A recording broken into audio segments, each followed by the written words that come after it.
دجال کا لقب مسیح الدجال یوں کہا جاتا ہے نا۔ مسیح کیوں کہا جاتا ہے؟ کیونکہ اس کی ایک آنکھ یوں کہ وہاں ڈھیلا ہی نہیں ہے، بلکہ وہاں گوشت مکمل ملا ہوگا، اور اس کو دھوکہ باز اور فریب کار ہونے کی وجہ سے دجال کہا جاتا ہے۔ اس کی ماں کون ہے؟ اس کا باپ کون ہے؟ اس کا باپ کوئی انسان اور ماں ایک جننی ہے۔ کہاں پیدا ہوا؟ مصر میں، شہر قوس۔ اور کس دور میں؟ اس کی پیدائش سلیمان علیہ نبینا علیہ الصلوۃ والسلام سے پہلے ہو چکی۔ سلیمان علیہ السلام نے ہی اس کو قائد کیا۔ اس کا حلیہ کیا ہے؟ جوان مرد، دراز قد، ایک آنکھ سے کانا، دوسری آنکھ خون آلود، سینہ چوڑا ذرا اندر کی طرف دھسا ہوا، پیشانی چوڑی، بال گھنگریالے، جسم پر بہت زیادہ بال، دونوں پنڈلیوں کے درمیان فاصلہ۔ اس وقت کہاں ہے دجال؟ سمندر کے کسی انجان جزیرے پر موجود ہے اور کسی گرجے میں قید کیا ہوا ہے۔ ہاتھ اس کے گردن سے ملا کر باندھ دیے گئے ہیں اور اس کے پیر گھٹنوں سے لے کر ٹخنوں تک لوہے کی زنجیروں سے بندھے ہوئے۔ اس کے نکلنے کی نشانیاں کیا ہیں؟ دجال کے خروج کرنے سے یعنی نکلنے سے 3 سال پہلے دنیا میں عام قحط پھیل جائے، جانور ہلاک ہو جائیں گے، فتنہ گری ہوگی، لوگ ایک دوسرے کو قتل کریں گے، ایک دوسرے کو جلا وطن کریں گے۔ تب دجال مشرق کی سمت سے نکلے گا۔ غذائی قحط بھی ہوگی، علمی قحط بھی ہوگی، روحانی قحط بھی برپا ہوگا، دینی معاملات میں کمزوری ہوگی، علماء دیندار لوگوں کی قلت ہوگی۔ ہر نبی نے اپنی امت کو دجال سے ڈرایا، حتیٰ کہ حضرت نوح علیہ الصلوۃ والسلام اور ان کے بعد آنے والے تمام انبیاء نے بھی اپنی امتوں کو دجال سے ڈرایا۔ کس صحابی نے اس کو دیکھا؟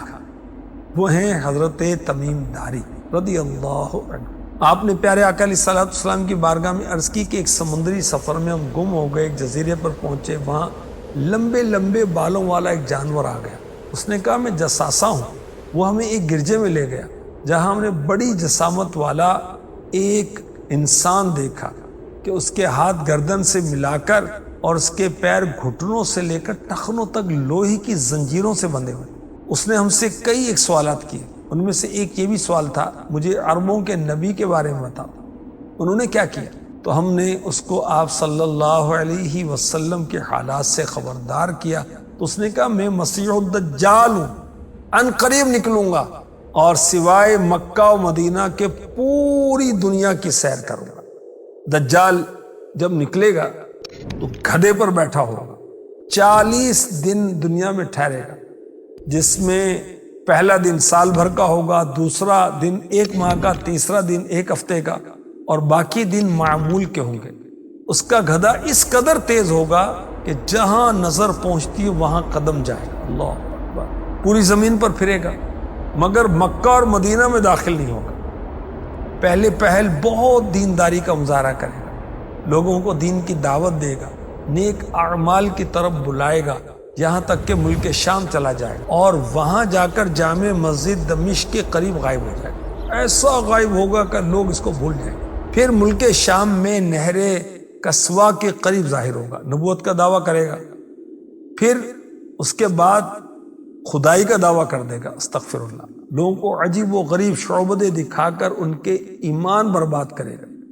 اس کے ساتھ 70,000 یہودی بطور لشکری ہوں گے، یہاں تک کہ شیاطین اس کی بات مانیں گے۔ اس کے لشکر کے ساتھ حضرت یاسع علیہ السلام اللہ کے نبی ہوں گے، جو یہ کہیں گے کہ یہ جھوٹا ہے، دجال ہے۔ اسی پھیرے میں دجال حضرت خضر علیہ السلام کو شہید کر دے گا اور مسلمانوں کو حضرت امام مہدی رضی اللہ تعالی عنہ کے ساتھ بیت المقدس میں محصور کر دے گا، بند کر دے گا، یہاں تک کہ حضرت عیسیٰ علیہ السلام آسمانوں سے نزول فرمائیں گے۔ کہاں پر؟